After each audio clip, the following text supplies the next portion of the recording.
Hello guys, for today's update, Holy Week dito kami, nagpunta kami sa Japanese Garden, Emeralds.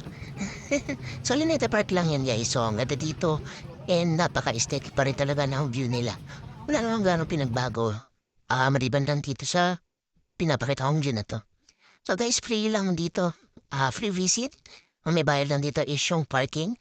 So yung parking fee nila for motor is 50 pesos. And yung parking nila is nasa likuran. So guys, punta na kayo dito. Pwede yung aso, pwede kahit sino, pwede mga iba-ibang klase ng hayop. Ayun guys, so Holy Week ngayon, kaya kailangan natin maging mabait. So ayan, pakita ko na sa inyo guys, ang init dito pumunta pagka tanghali. Kaya kailangan pag pupunta kayo dito, hapon. Para na rin bukas yung fountain. So ayan guys, thank you for watching. Don't forget to follow our page.